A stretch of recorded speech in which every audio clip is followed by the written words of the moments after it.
Époque de ma vie. Pourquoi, chère Nicole, ai-je voulu que ce soit toi, encore une fois, qui me remette cette décoration?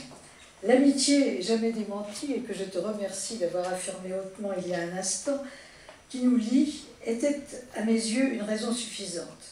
Mais c'est aussi l'admiration que j'ai pour toi, pour ton œuvre, pour ton rayonnement, pour ton imagination, pour ton enthousiasme. Pendant une vingtaine d'années, en effet, comme tu l'as dit, nous avons eu presque chaque jour l'occasion de discuter nos expériences et les événements grands ou menus de notre existence scientifique ou extra-scientifique.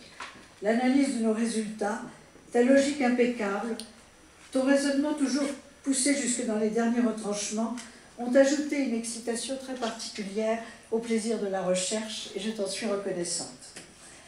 Afin que vous puissiez partager le plaisir qui a été celui de plusieurs d'entre nous présents ici pendant toutes ces années, je vous fais part d'un événement à venir. En effet, un livre de Nicole Ledouarin va paraître dans quelques mois. Il a été précédé en 2000 par un premier livre qui s'appelait « Des chimères, des clones et des gènes » et en 2007 par « Les cellules souches porteuses d'immortalité ».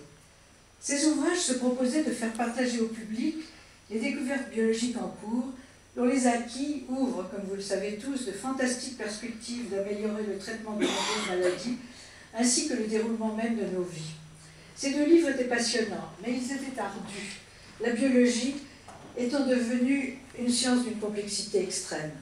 Lorsque paraîtra ce nouvel ouvrage, la biologie, bien entendu, sera toujours aussi complexe, mais le thème en est différent. Ceci est une réflexion beaucoup plus personnelle, qui retrace non seulement les étapes de la vie scientifique de son auteur, mais aussi de sa vie tout court, qui décrit ses découvertes, les cheminements intellectuels qui les ont amenés.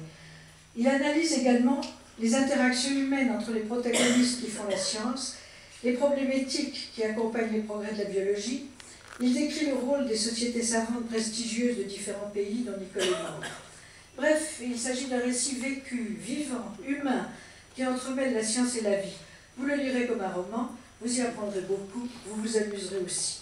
Bref, je vous conseille fortement de le lire lorsqu'il va paraître. Mes collaborateurs des dernières années à Nogent sont ici ce soir. Leur contribution, comme l'a dit Nicole, a été essentielle à la réalisation des recherches que nous avons menées sur le développement vasculo-sanguin. Nul doute, en tout cas je l'espère, qu'eux-mêmes obtiendront ces distinctions, des distinctions comme celles que je reçois ce soir, mais je leur dédie déjà celle-là, car ils méritent de la partager avec moi. Je veux parler en particulier de Luc Pardano et Thierry Jaffrelot. Malheureusement, Luc n'a pas pu venir, donc seulement Thierry est là, qui sont tous les deux restés de longues années avec moi et qui sont des amis.